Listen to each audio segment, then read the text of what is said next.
Well, good evening, everyone. Uh, First of all, I'd like to extend my condolences to the Fortson family and the loss of their son, Roger Fortson. Very recently, he was killed by an officer in Florida. And I want to comment on that. I think it's appropriate to especially this being Mother's Day and Mrs. Fortson having to think about this day, which should be a day of celebration, is a day of mourning, deep mourning over the loss, the killing of her son, Air Force Senior Airman Roger Fortson.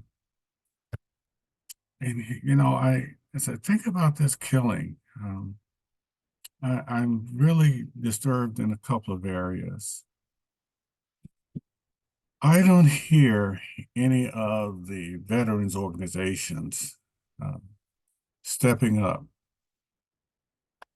and speaking out against the violence which was done against this active duty airman.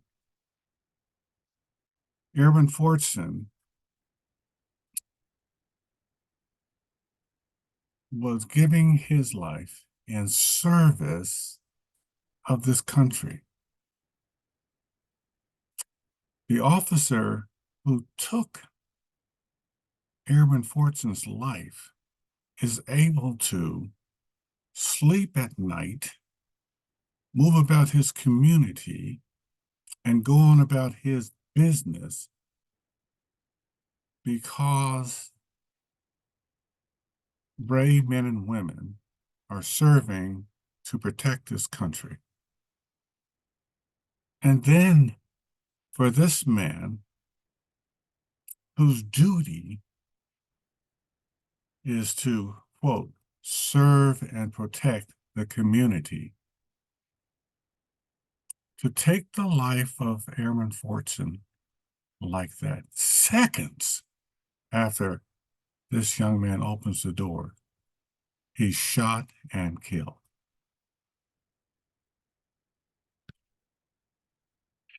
My time of serving this country was a proud time,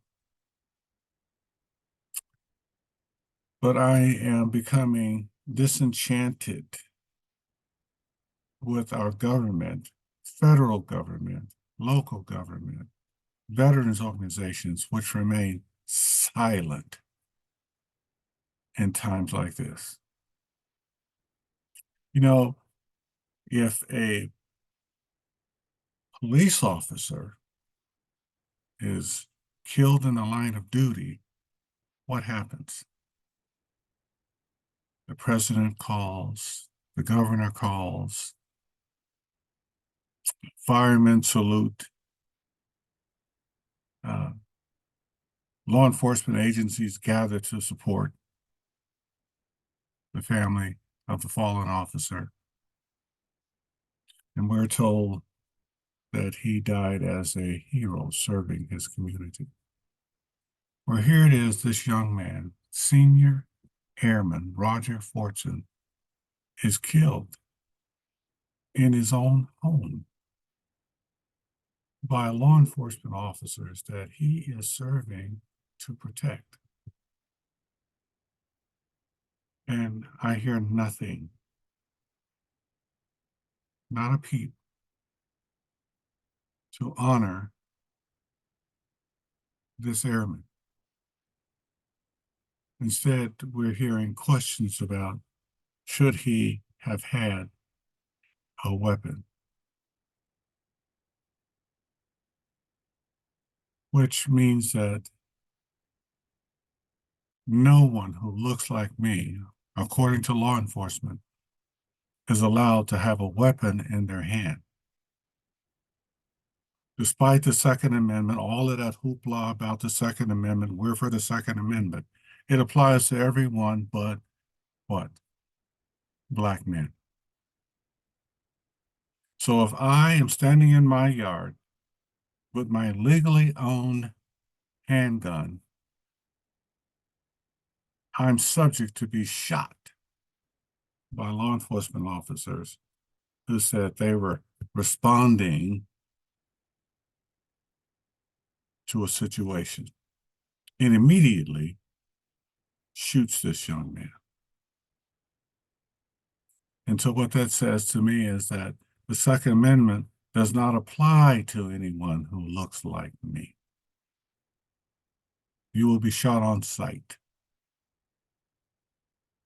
And so,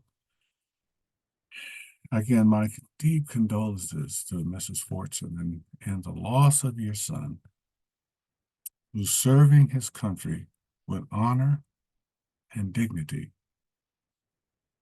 is killed by someone who he is protecting. And that officer who shot and killed him, violating his civil rights, violating his right to the Second Amendment, goes unnamed. And they will say this is a justified killing. Why? Because standing before him was a black man with a handgun.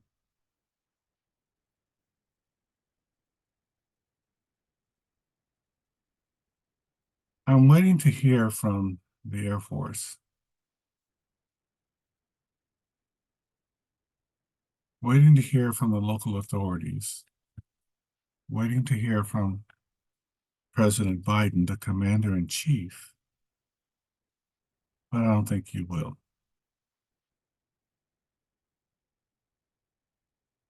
And so, as we think about this upcoming election, think about the silence that you're hearing from the commander in chief. Think about the silence that you're hearing from the commander of the Air Force Base. Think about the silence that you're hearing from veterans organizations, which say they proudly stand up for veterans. Are you hearing anything from them?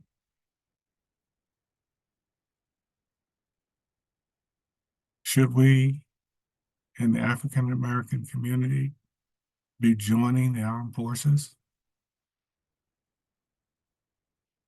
to swear and uphold and protect the Constitution of the United States, only to only to have those same constitutional rights violated by law enforcement officers who are sworn to protect? See, we have a real problem.